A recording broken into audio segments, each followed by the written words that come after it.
2010-жылы июнь коогасынын негизги уюштуруучусу катары айыпталып, сыртынан өмүр бою эркинен ажыратылып издөөгө алынган Кадыржан Батыров Европа коопсуздук кызматташтык уюмунун жыйынына катышканына жана анда сөз сүйлөгөнүнө парламент депутаттары нааразылыгын билдиришти. Анын сөзүнө саясий баа берүү үчүн эл өкүлдөрүнүн сунушу менен комитет атайы жыйынга чогулду. Күн тартибиндеги ушул жана башка маселелер туурасында кабарчыбыздын материалында. Парламентте Батыровдун 20 сентябрда Варшавада өткөн ЭКОКунун жыйынында сүйлөгөн сөзүнө саясий баа берүү зарылдык айтылды. Парламент катары саясий баа беришибиз керек. Бир сепаратист эл душманы миңдеген адамды, мамлекетти миллиардтаган ушерп алып келдирип, эң баалуу адам канча адам жарандарыбыздан айрылдык. Ошол биздин парламентке ошол жерде отуруп кыргыз элиге баа берип атат да. Биз мамлекетпиз, мамлекет эмеспизби? Батыров ЭКОКуда сүйлөгөн сөзүндө Кыргызстандагы конституцияны өзгөртүү демилгесине каршылыгын, өзүнүн өлкөдөн чыгып кетишине байланыштуу жаңы кылмыш ишинин козголушуна нааразы экенин айткан. Депутат Мирлан Бакиров Кадыржан Батыровдун ким экенин элдин баары билерин, анын иши боюнча улуттук эле эмес, эл аралык көз карансыз комиссиянын чечими бар экенин эске салды. Ошондой болгонуна карабай, ЭКОКу аянтчасында сөз сүйлөгөнү түшүнүксүз деп күн тартибине киргизип кароону Бакиров сунуштады. Бүгүн ошол тийиштүү комитетке тапшырма берип, парламентке алып чыгып карап, биз да бааны беришибиз керек. Ал баш мыйзам боюнча пикирин билдирип атат. Эгерде дейт, жанагы соттолгон Азымжан Аскаров ал болбосо өзбек калкы таптакыр кароосуз калмак экен деп, мындай өзүн Кудайдан да бийик сезип атат. Биздин баш мыйзамда жана башка мыйзамдарда бүткүл Кыргызстандагы улуттар, этностор бирдей укукка ээ. Ар бир жаран, Кыргызстандын жараны бирдей мыйзам менен корголгон.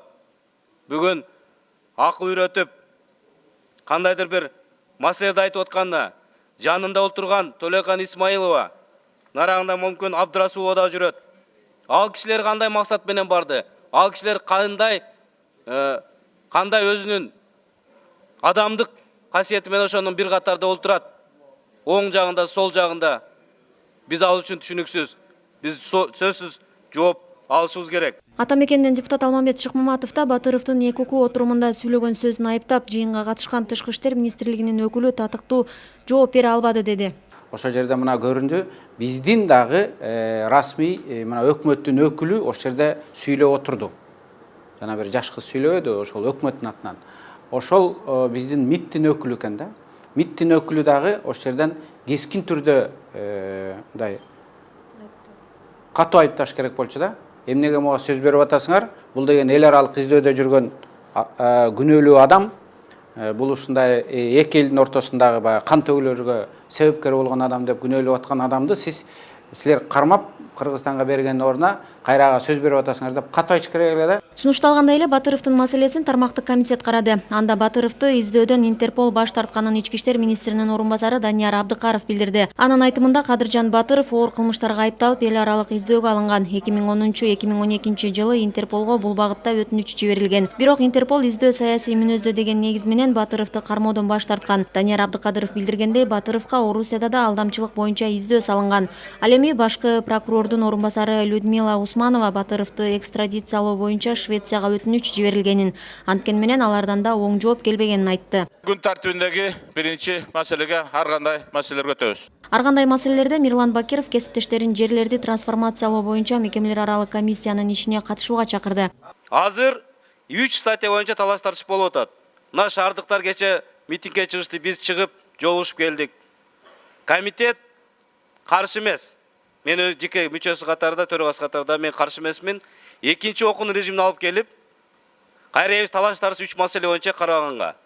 Аны үчүн күн тартибине киргизип, 3-чү окуун режиминде сунуш болгон болсо, экинчи окуун режимине кайтыш керек регламент боюнча. Токтоо менен кайтыш керек. Кыш жакындап калды. Суу топтоочу жайларда көп чогулгандыктан өкмөт электр энергияны импорттоо болбой турганын айткан. Демек андай болгон учурда жарыктын баасын төмөндөтүү керек деди депутат Алтынбек Жунус уулу. Тазабек Икрамов болсо Сузак районунда өкмөттүн көз жазымында калган айылга көңүл бурууга чакырды. Ушуну так айтып койсоңуздар, мындан кийин 700 киловаттан кийин ашса, быйыл кандай болот? Ошо элге маалымат берсеңиздер.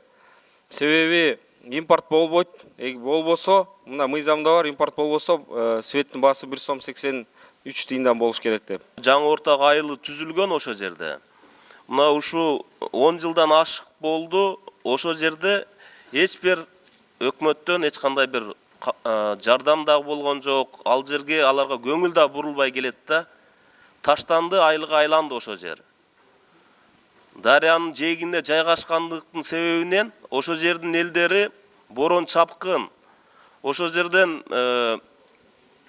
ФАП деген маселе, маданият үйү дегенден бул жакта эле калсын, аларга бул нерсе жөн гана кыял болуп калды да. Жогорку кеңеште ошондой эле каржы министринин отставкасы да талап кылынды. Мындай демилгени социал-демократ Рыскелди Момбеков көтөрдү. Ал эми Зиядин Жамалдинов мектеп директорлорун 5 жылга гана дайындоо максатка ылайыктуу болоорун айтты. Ошондой эле аларды шайлоодо тигил же бул партияга агитатор болбошу керек деди. Бурулай Пусурманкулова, Руслан Сабатаров, Сентябрь.